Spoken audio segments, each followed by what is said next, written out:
ময়দানে আমাকে ডাকা হবে জান্নাতের গেট খুলে দেওয়ার জন্য। নবী আমার বলেন কারণ হলো আমি নবীর হাতে জান্নাতের গেটের চাবি কাঠি থাকবে, আমি আমার হাতের চাবিটা দিয়া জান্নাতের গেটটা খুলে দেব। নবী আমার বলেন আমি নবীর আগে কেউ জান্নাতে ঢোকার পারমিশন টুকু পর্যন্ত পাবে না, সবার আগে আমি নবী জান্নাতের মধ্যে ঢুকবো, আমার পরে অন্যান্য নবীরা জান্নাতের মধ্যে ঢুকবে।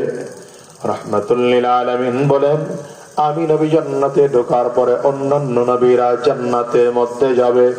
নবীদের যাওয়ার সিরিয়াল যখন শেষ হয়ে যাবে, সবার প্রথম আবু বকর সিদ্দিককে জান্নাতে ঢুকতে বলা হবে। তার মানে নবীদের জান্নাতে যাওয়ার সিরিয়াল শেষ, উম্মতের জান্নাতে যাওয়ার সিরিয়াল শুরু। অথচ হায়াত খুব কম। মুসা আলাইহিস সালামের উম্মতের হায়াত বেশি ছিল, অন্যান্য নবীর উম্মতের হায়াত অনেক বেশি ছিল, তো আমার আপনার নবীর উম্মতের হায়াত গড় খুব কম। মুসা আলাইহিস সালামের কাছে একজন মহিলা গিয়েছেন, পয়গম্বর আমার এই বাচ্চাটার জন্য দোয়া করে দেন যেন বাচ্চাটার হায়াত আল্লাহ বাড়িয়ে দেন। বাচ্চার বয়স হলো 80 বছর। বয়স কত? মুসা আলাইহিস সালাম বলেন মা আপনি যে বাচ্চার হায়াত বাড়ানোর জন্য আমার কাছে দোয়া চাইতে আসলেন তার বয়স হলো 80 বছর।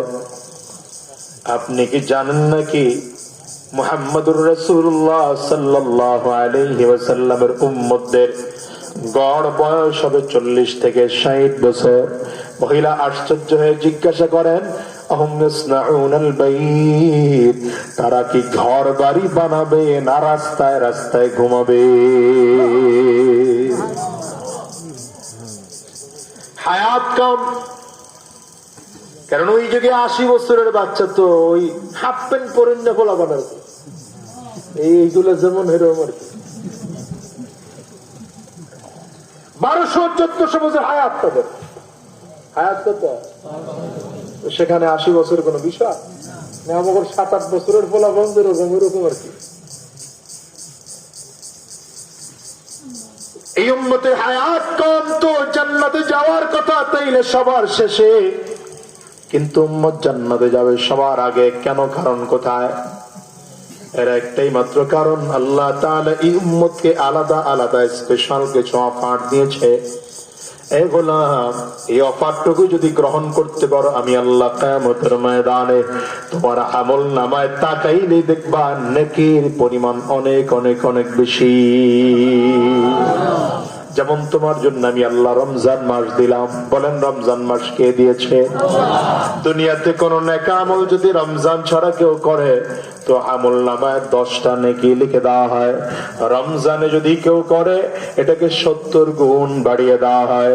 তাইলে কোন ব্যক্তি যে সুবহানাল্লাহ বললেন, সুবহানাল্লাহ যদি কোনো মানুষ রমজান ছাড়া পড়ে মিনিমাম 10 নেকি আমল নামায় লেখা হয়। রমজানে যদি কেউ পড়ে 10কে যদি 70 দিয়ে গুণ দেন 700 নেকি বান্দার আমল নামায় লেখা হয়। আওয়াজ করে বলেন সুবহানাল্লাহ, বলেন আলহামদুলিল্লাহ, আওয়াজ করে বলেন আল্লাহু আকবার, আরো জোরে বলেন আল্লাহু আকবার, জবান খুলে বলেন আল্লাহু আকবার, বলেন লা ইলাহা ইল্লাল্লাহ। এগুলো জান্নাতের গাছ, এগুলো দিয়ে জান্নাতে গাছ তৈরি হয়।